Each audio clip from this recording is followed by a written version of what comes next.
Salut tout le monde, aujourd'hui je reviens avec la recette de la rose des sables tunisienne. C'est une recette trop facile à faire, trop bonne. En Tunisie on appelle ça debla ou alors wedn el qadi.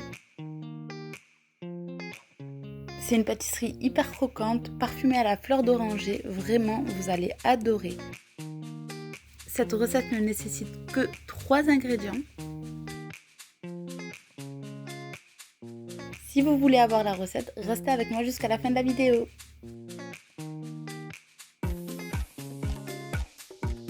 Donc, je commence par casser les œufs.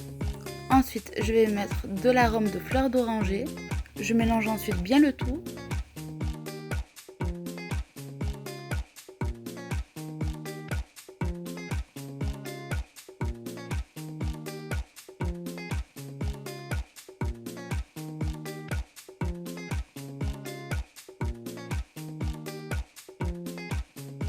J'ajoute ensuite du sel et du bicarbonate de soude.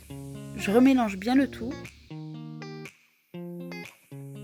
Et j'ajoute ensuite la farine. Et je mélange bien le tout, encore une fois.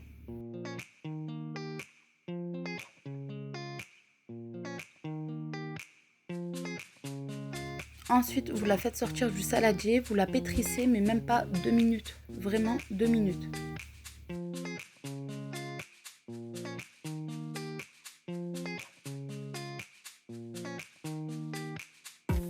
Voilà la pâte que vous devez obtenir. Elle colle un peu, mais pas beaucoup. Je la mets ensuite dans un sachet de congélation et je la laisse poser 30 minutes. Pour étaler la pâte, vous allez avoir besoin d'un rouleau et de maïzena. Pour avoir vraiment le côté croquant et hyper léger, il faut vraiment étaler la pâte très finement au point de voir la table à travers.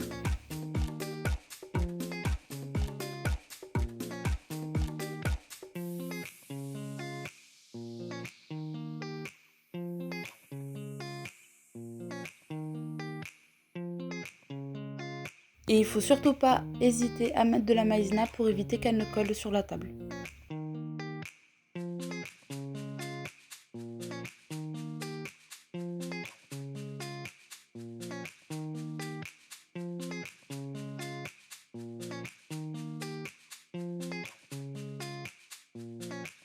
Une fois bien étalée, mais vraiment étalée bien la pâte, je le dis et redis parce que vraiment c'est l'une des réussites de la recette.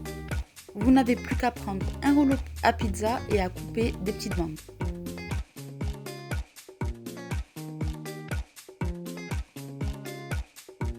Ensuite, je viens prendre une petite fourchette dans laquelle j'essaye de coincer le bout de la bande entre deux arêtes.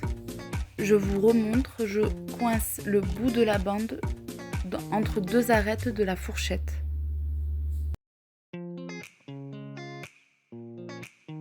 Ensuite, vous n'avez plus qu'à faire frire.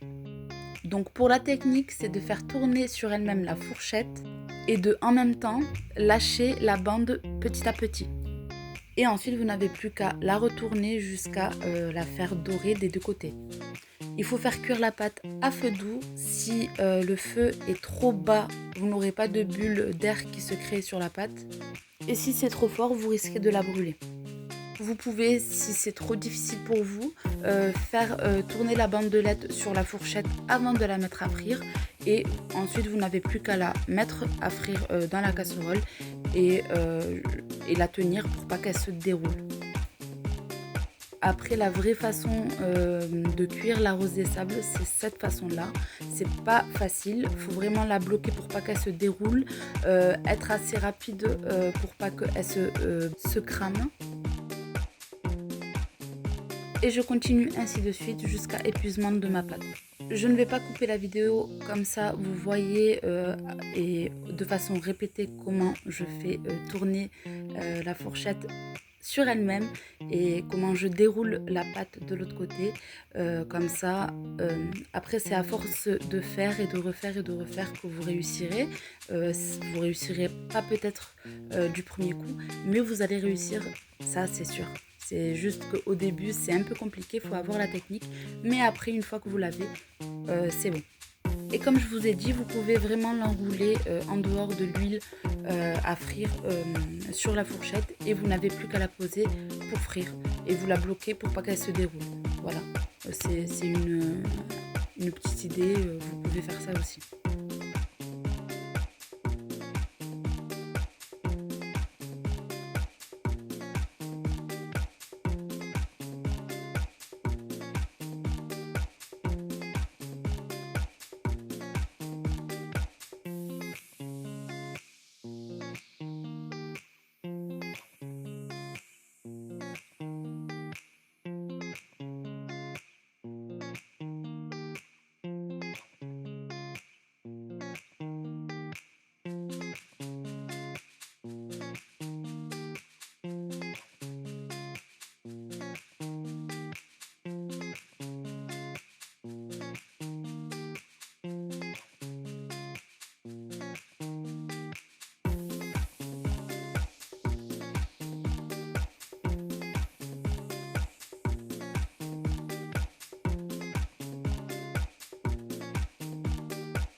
Ensuite, vous n'avez plus qu'à les faire tremper dans le sirop de sucre. Moi, personnellement, je fais chauffer le sirop de sucre et je les trempe directement une fois que toute ma pâte a fini de cuire et que tout est fait.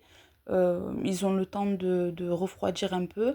Mais voilà, moi, je ne les fais pas tremper dans du sirop de sucre froid. Ils disent que ça ramollit, mais pas du tout. Moi, en tout cas, j'ai toujours fait comme ça. Je n'ai jamais eu de soucis. Euh, et je vous invite à faire pareil parce que c'est un gain de temps et que c'est plus facile à tremper quand même la rose des sables dans du sucre, dans du sirop de sucre chaud que du sirop de sucre froid, nettement. Et pour la décoration, j'ai parsemé 2 graines de sésame. J'espère que la recette vous aura plu. N'hésitez pas à liker, à commenter, à partager et à vous abonner pour plus de recettes. Et je vous dis à bientôt pour une prochaine recette. Ciao!